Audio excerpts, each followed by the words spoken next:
Bihar public service commission के द्वारा CDPO 2022 mains examination general study paper second का हम लोग क्वेश्चन पेपर देखेंगे। 9 नवंबर 2022 को एग्जाम हुआ है। सेक्शन 1 जो है सेकंड पेपर का वो पॉलिटिक्स से रिलेटेड होता है। तो फर्स्ट क्वेश्चन जो था इस बार गवर्नर से रिलेटेड है। क्वेश्चन है, a governor should discharge his her duty in accordance with the spirit of the constitution and not just act as an agent of the center. Discuss the role of governor in the light of this statement. Actually देखिए, इससे पहले हम लोगों ने पढ़ा था कि जो गवर्नर था वो एजेंट ऑफ सेंटर होता था, लेकिन यहाँ कह रहा कि not just as an agent of centre. तो स्टेटमेंट को चेंज करके पूछा गया है। काफ़ी इंपॉर्टेंट क्वेश्चन है ये, राज्यपाल से रिलेटेड।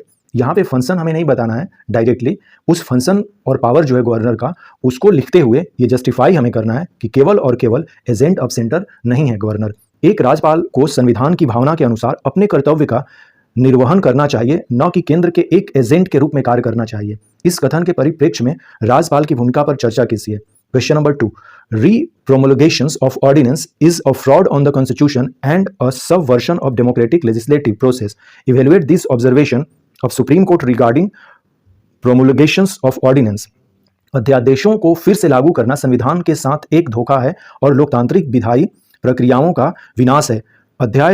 अध्यादेशों के लागू करने के संबंध में सर्वोच्च न्यायालय के इस टिप्पणी का मूल्यांकन कीजिए। तो ऑर्डिनेंस से रिलेटेड क्वेश्चंस हैं। हम लोग जानते हैं कि जो सेंटर में प्रेसिडेंट का जो ऑर्डिनेंस है वो 1, 2, 3 के द्वारा होता है। इसमें कहा जा रहा है कि यदि प्रेसिडेंट के द्वारा ऑर्डिनेंस लाया जाता है तो वो जो लेजिस्लेटिव है, जो कॉन्स्टिट्यूशन का मेन जो फंडामेंटल्स है उसके ये अपोज्ड होता है, क्योंकि वो डायरेक्ट प्रेसिडेंट ले आ देते हैं, कोई बहस नहीं होती है। तो इसी पर हमें इस क्वेश्चन का आंसर करना है। Question number 3, do you agree with view that the desire of postal retirement jobs by जजेस इन्फ्लुएंस प्री रिटायरमेंट जजमेंट? क्या आप इस विचार से सहमत है कि सेवानिवृत्ति के बाद जजों द्वारा नौकरी की इच्छा सेवानिवृत्ति के पूर्व निर्णयों को प्रभावित करती है? जुडिशियल से ये क्वेश्चन है। Question number 4, why state funding of election is not a good idea? Discuss. चुनावों का स्टेट फंडिंग एक अच्छा विचार क्यों नहीं है, चर्चा कीजिए। नेक्स्ट सेक्शन 2 जो होते हैं इकोनॉमिक जियोग्राफी के क्वेश्चन होते हैं। फर्स्ट क्वेश्चन है, economic growth and population growth are reversely related to each other, why and how is it true in case of India also?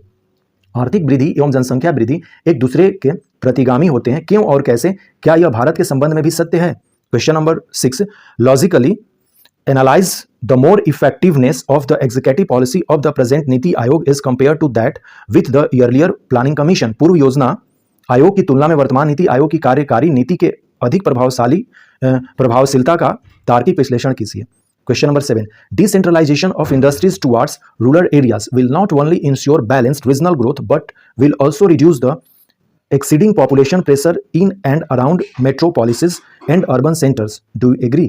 ग्रामीण क्षेत्रों की ओर विकेंद्रीकरण न केवल संतुलित क्षेत्रीय विकास को सुनिश्चित करेगा अपितु महानगरीय तथा नगरीय केंद्रों में एवं आसपास बढ़ते जनसंख्या दबाव को भी कम करेगा। क्या आप सहमत हैं?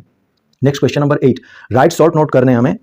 बिहार और rice ball of India, Bihar Bharat का धान का कटोरा। नेक्स्ट क्वेश्चन नंबर बी जो इसमें है वो पूछा गया है, Madhubani handicraft cottage industry of Bihar, Bihar का मधुबनी हस्तकला कुटीर उद्योग। सी में पूछा गया है, impact on the economy of Bihar for returning of Bihar migrants labours from other states as a result of covid के कारण अन्य राज्यों से बिहार के प्रवासी मजदूरों की वापसी का बिहार की अर्थव्यवस्था पर प्रभाव। नेक्स्ट जो सेक्शन 3 है ये जो है इसमें से क्वेश्चन नंबर 8 में तीनों क्वेश्चन करना था हमें।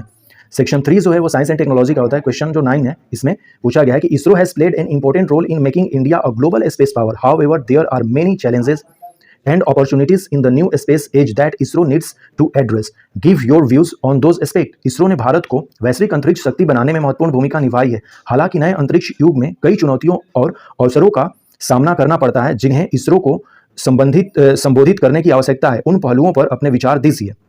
नेक्स्ट क्वेश्चन नंबर 10 जो है, what is nano technology? Why is nano technology one of the key technology of the 21st century? Describe the salient feature of Indian governments missions on nano science and technology and the scope of the applications in the development process of the country. Nano technology क्या है? Nano technology 21वीं सदी की प्रमुख तकनीकों में से एक क्यों है? भारत सरकार के mission nano science and technology की मुख्य विशेषताओं और देश के विकास की प्रक्रिया में इससे अनुप्रयोग के दायरे का वर्णन कीजिए। Question number 11, discuss the objectives and significance of national super computing mission in India, also explain the challenging issue. Bharat में राष्ट्रीय सुपर कंप्यूटिंग मिशन के उद्देश्यों और महत्व पर चर्चा करना है हमें। और क्वेश्चन नंबर 12 जो है ये पूछा गया है कि in the context of productivity and income of farmers in Bihar as well as in India, assess the role of science and technology. Bihar के साथ साथ भारत में किसानों की उत्पादकता और आय के संदर्भ में विज्ञान और प्रौद्योगिकी की भूमिका का आकलन कीजिए। तो ये जनरल स्टडी पेपर सेकंड के सीडीपीओ के मेंस के क्वेश्चन रहे। Thanks and take care.